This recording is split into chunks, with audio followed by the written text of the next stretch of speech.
Hi, Math Stars. We're back today with this lesson 15 problem set. And today, pretty much, we are just focused on finding common denominators. So, once again, common denominators being that number on the bottom, making sure that number on the bottom is equal to each other.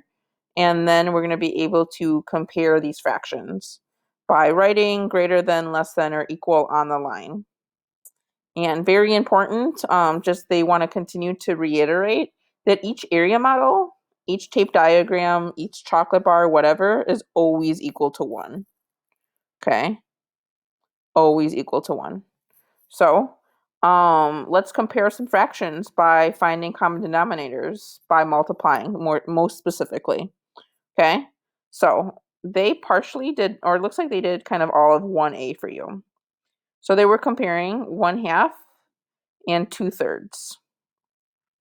So they went ahead and drew an area model for you. As for right now, just ignore these dotted lines. This area model, I would shade in 1 out of the potential 2 pieces. Okay. And then the next one, their trick that they're going to show you is that one area model will run vertically and one area model will run horizontally.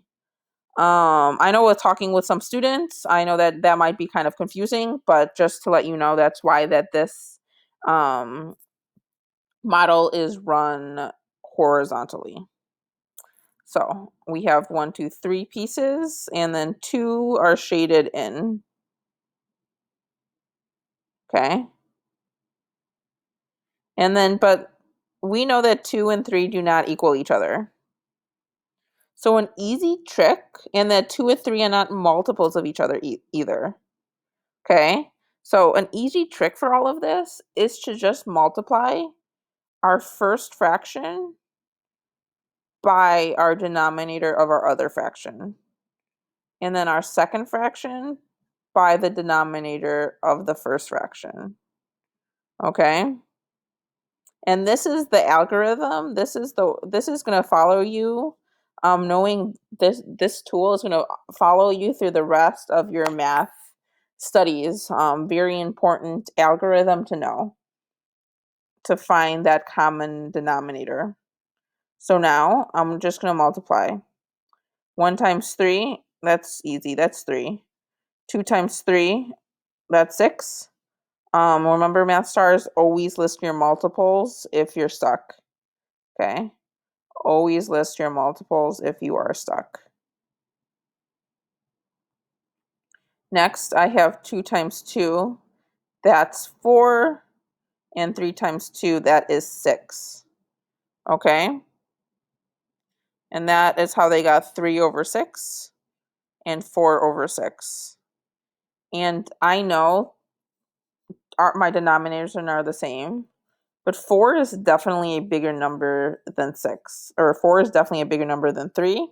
And that is why 2/3, which is the same thing as 4 over 6, is greater than that 1/2 or 3 over 6. Okay. And then how can we also show that on our or area models or tape diagrams? Well, we could just simply, for our first area model, we need to simply just add 3 more pieces to each vertical piece because we multiplied by 3. And for my next area model, we simply just need to add 2 pieces to that horizontal piece because we multiplied by 2. Okay.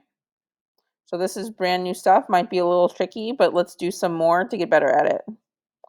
So I want you guys to try 1B, 1C, 1D, and 1F on your own. I'm going to walk through E with you right now.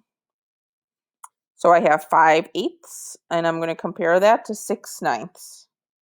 I know that 8 and 9, they're not multiples of each other. I don't have a common numerator, definitely don't have a common denominator. So I'm just going to do the same trick that we did for 1a.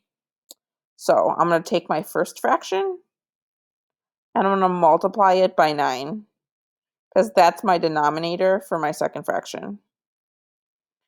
And then I'm going to take my second fraction and then I'm going to multiply it by 8 because that is my denominator of my first fraction. So we have 5 times 9. That is equal to 45. 8 times 9, that is equal to 72. Okay. 6 times 8, that is equal to 48. 9 times 8, that is equal to 72. Okay. I did not list my multiples just for the sake of time, but always, if you do not have that mental multiplication yet, please be sure to list your multiples. So now I know that my 5/8 or 5 over 8 is equivalent or is equal to 45 over 72. And I know my 6/9 is equal or is equivalent to my 48 over 72. Okay. And just by looking at this, 48 is larger than 45 or is greater than 45.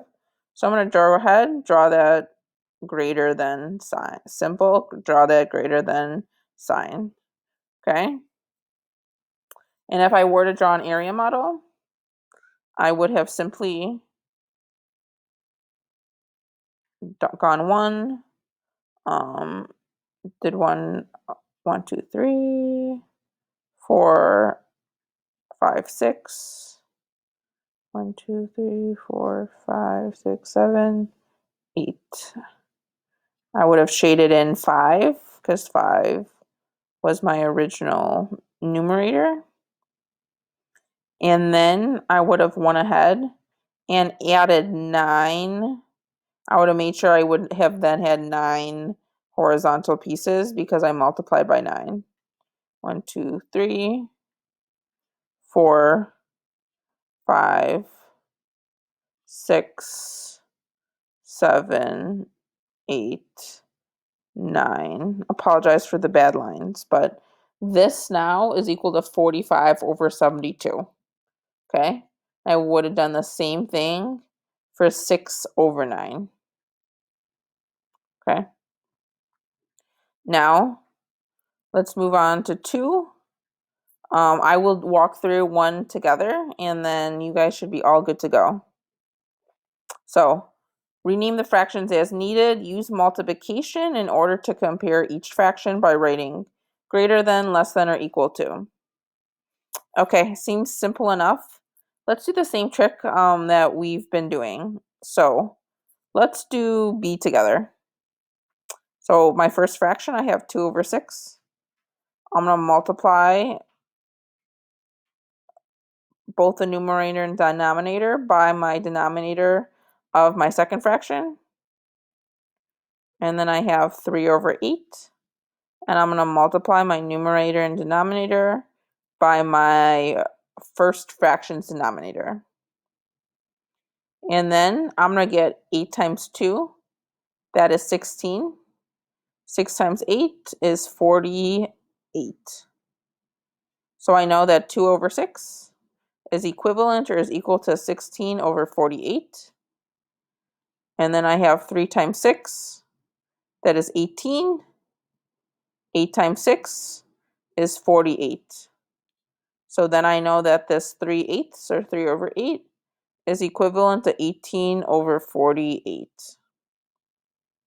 And then looking at my common denominators, my denominators are the same.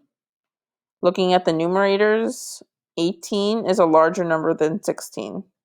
So I'm going to go ahead, draw that greater than sign. Okay. Always great job. And then you will be working on all of 3 independently. Okay. But please feel free to rewatch this video if you need more guidance.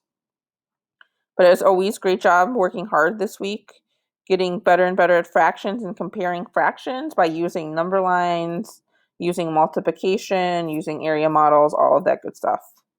Have a great rest of your day.